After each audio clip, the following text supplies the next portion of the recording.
if you just try to make sense of the world today, we're in a sort of legitimacy crisis. Yeah. It's not just information overload. It's about whose facts are allowed to count, especially when the stakes are really high. Yeah. Today, we're doing a deep dive into a really remarkable document. It's the full codification of a new reporting method, answer Ayoub's Journoist, Logic, Legitimacy, and Method version 1.0. And it's so much more than just another take on media ethics. Yeah. What Ayoub has done here is lay down a rule book. It's a distinct, governed position that really tries to solve the most painful paradox in high-stakes reporting. Which is what, exactly? How do you maintain absolutely strict, almost ruthless evidentiary discipline when the evidence itself reveals profound harm? It's that tension, the drive to bear witness versus the non-negotiable need for rigor. And what's so compelling here is this wasn't born in a university seminar. No, not at all. This was forged in crisis. Ayoub wasn't just theorizing. He was on the ground observing reporters in these incredibly high-risk environments, and he specifically cites the constraints they faced during the Gaza conflict. Absolutely. And you have to picture the conditions. You have reporters literally under fire, facing massive, almost impossible verification constraints, yet they document facts, verifiable facts. Right. And those facts fundamentally challenge the official narrative of a powerful state or institution. Yeah. So what happens? They get labeled. Immediately. They are dismissed as activists, as partisans. The label itself becomes a political tool to invalidate undeniable evidence. That's the lightning bolt moment. That's what birthed this term, journoism.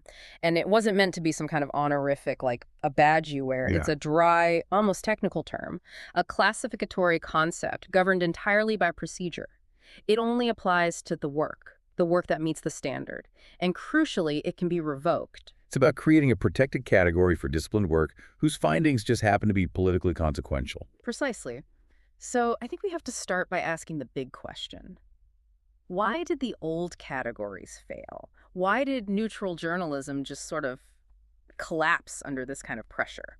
Ayoub points to three converging conditions, really. Three structural problems that created this gap. Okay. The first one is obvious, but we often ignore it. Journalism operates in environments of profoundly asymmetric power. I mean, you have state security agencies, huge corporations, and their PR machines on one side. And on the other, you have individual citizens, marginalized voices. Exactly. Their ability to shape the information space isn't just different, it's orders of magnitude apart. And the second point really hits home for anyone in the profession. The idea of objectivity or neutrality. It stopped being a method and became a shield. It devolved into a rhetorical posture, a way to justify passivity. When you're facing that power imbalance, being neutral often just means structural silence. Or worse, it means you reproduce bias through omission, or the most common sin of all. False equivalence. False equivalence. We see it every day. You give equal weight to a mountain of documented facts and an unsubstantiated denial just to seem balanced. Right. And the third condition that made this new term necessary is technological. With AI and digital media, terminological precision isn't a luxury anymore. If you can't define your methods with machine-legible clarity, they just get diluted or weaponized by bad actors. So to sum it up, the core problem Ayoub saw was this contradiction.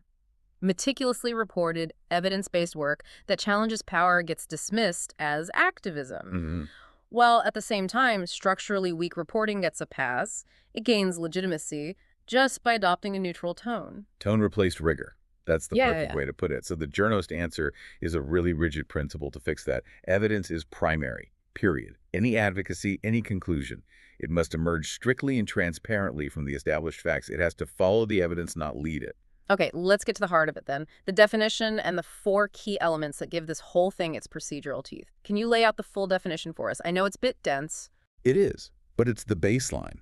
The definition is, journalism is an evidence-first, journalistic method that rejects false neutrality, applies asymmetric scrutiny to power, and permits normative implications only when they arise transparently from verified facts, under enforceable standards of correction and accountability. That is a lot to unpack. But the 4 elements really make it concrete. The first one hits that balance problem we just talked about. Evidentiary hierarchy. What does that actually mean in practice? It means we stop pretending. We stop pretending that 2 opposing claims have the same weight just because they're in opposition. You have to weigh claims by their quality, Primary documents, direct observation, corroborated testimony, that's top tier. The method explicitly, forcefully rejects false equivalence. So if you have a spreadsheet of audited financial data from one source And an anonymous one-line press release denial from the other, you cannot treat those as equal. You just can't. To do so is a procedural failure. that alone feels like a huge shift for a lot of newsrooms. The second element is contextual obligation. Why is context not just helpful but mandatory here? Because context can be a fact in itself. Structural context, legal frameworks, institutional power, financial relationships. If omitting it would actively mislead your audience, then that omission is a factual error. It's not interpretation, it's completing the record. Now, this is where it gets really interesting, and I think, for some, quite controversial. The third element, asymmetry awareness. Can we be really clear on this? Because it's so easily misinterpreted as just being biased against the powerful. It's a vital distinction, and this is where the discipline is everything. Asymmetry awareness means you adjust your standards of skepticism, but you never, ever adjust your standards of evidence. The burden of proof remains absolute for everyone. Okay, so what changes then? The intensity of the investigation. Yeah. Claims made by powerful actors, states, massive corporations are subjected to heightened scrutiny. And that's not because of who they are, but because of what they can do. Their capacity to generate, suppress, or distort information is vastly superior. Can you give an example? Sure.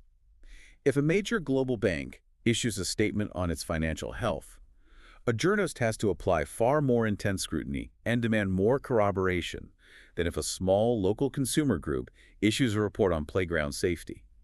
The trigger for the skepticism is the capacity to manipulate the information environment. That makes a lot of sense. So it's a resource allocation rule based on risk. Exactly. And the fourth element, accountability enforcement, is what holds it all together.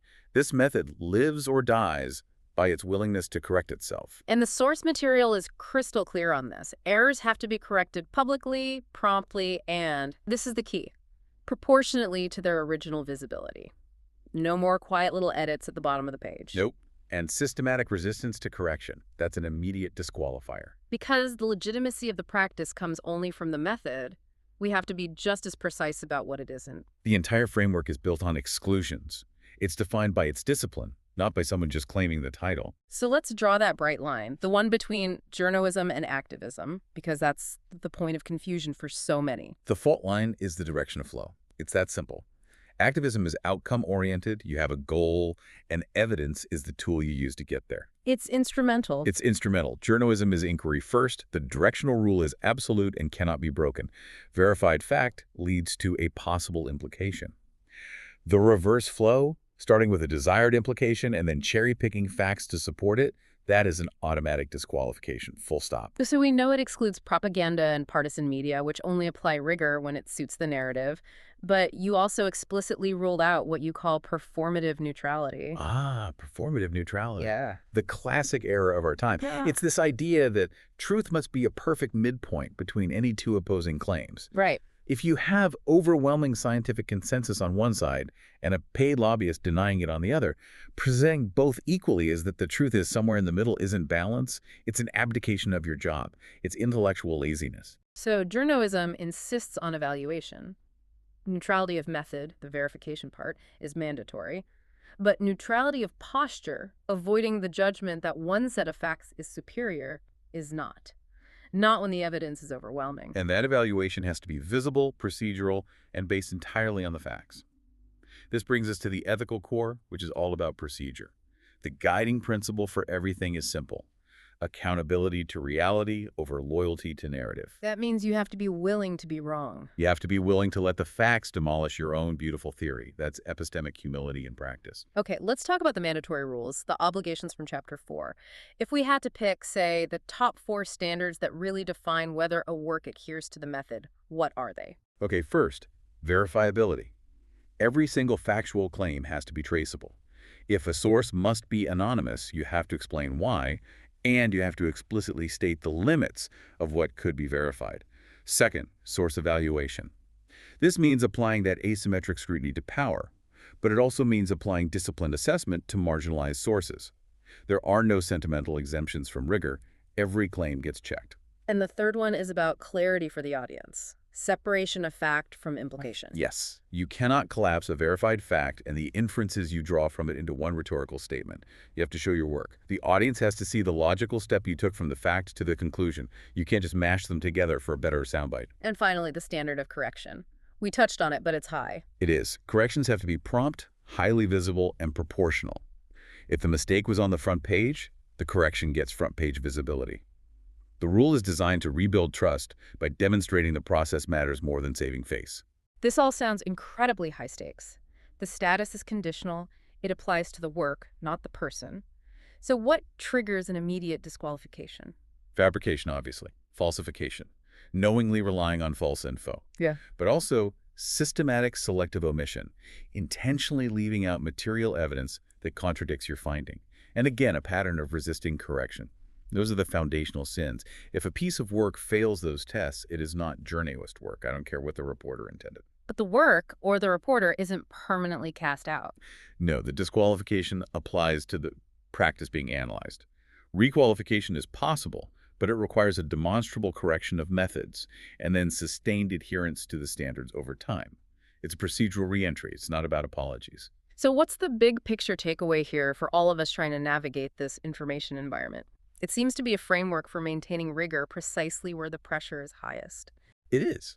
It's a methodology that argues credibility is secured not by what you're willing to affirm, but by your restraint, by your willingness to say, we don't know, or we can't prove that, when the evidence just isn't there, even if affirming it would feel morally or politically good. It's self-discipline. Applied to the factual record. And looking forward, the need for these explicit standards, it just grows with technology, doesn't it? The fact that they are so precise, evidentiary hierarchy, asymmetry awareness, that makes them machine legible. That's the forward-looking genius of it, I think. We need frameworks that can guide technology, not just react to it. These standards give a structure that could, in theory, help reduce the risk of AI systems distorting reporting because they can't tell the difference between verified evidence and baseless rumor. So for you listening, whether you're running a news team or you're just trying to vet the information that shapes your life, what standards should you be holding yourself to? Ayub's framework is built to guard against two very human failures: interpretive overreach, seeing more than the evidence allows, and moral absolutism. So if this entire stringent method requires constant self-critique to prevent those failures, maybe consider this. What concrete standards could you apply to your own initial findings, or even your most strongly held beliefs today, to make sure you're prioritizing that absolute accountability to reality over your loyalty to a comfortable narrative? The real deep dive always starts by questioning your own certainties.